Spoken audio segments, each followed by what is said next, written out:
Universities are supposed to be a place for free thinking, open debate, and critical analysis of issues. But increasingly, there have been protests at post-secondary institutions when controversial speakers are brought in. Sometimes this even leads to vandalism or violence.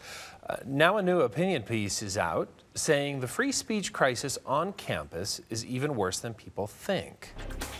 Joining us to share her thoughts on this will be part of her show is Danielle Smith this morning.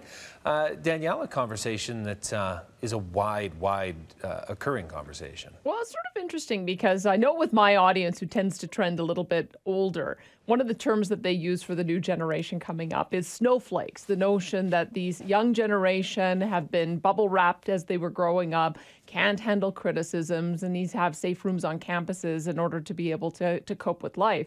But this new author of an article and a book, actually, in Quillette magazine, says it's actually a lot more dangerous than that. That it's not that the snowflakes are sensitive and fragile. In fact, they're getting aggressive and quite aggressive. There was an article that was written by a university professor in the New York Times last month, where he said he just pointed out a fact. He'd done some polling and discovered that of the school administrators, 12 of them, for every 12 that for every one that identifies as conservative, 12 of them identify as liberal. And as a result, the students on campus came and vandalized his office, stole his personal belongings, bullied him to tell him to try to quit, tried to get the school administrators to get him to quit. And so this is not the behavior of a demure group of people who is terrified of conflict. This is the behavior of a group of people who are aggressively trying to shout down anyone who disagrees with them. So we're going to talk with the author of a new book on victimhood, saying that this new culture is spreading off of campuses now. We're starting to see it in workplaces. And he thinks if it isn't addressed and counterbalanced, that it's going to have widespread ramifications. We're going to see what some of those might be.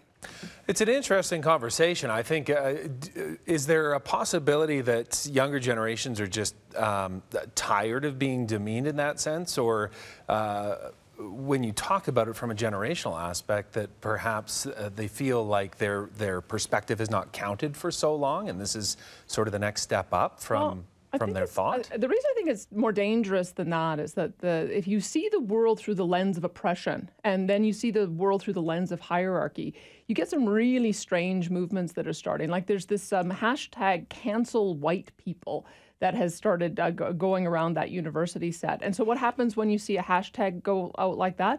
Well, then you end up with a counter hashtag movement of people saying, well, I'm proud to be white. Well, then you have people saying, well, you're a white nationalist who wants to impose a white nationalist culture. You see how it can spiral out of control if you've got two polarized camps and one is accusing the other of being oppressive. So this is the reason why I think it's important that we talk about this, because I think we're seeing the worst manifestation of it play out in the United States. But with the United States having such a huge impact on our culture here, I have every reason to believe that we're going to start seeing some of that same kind of dangerous polarization.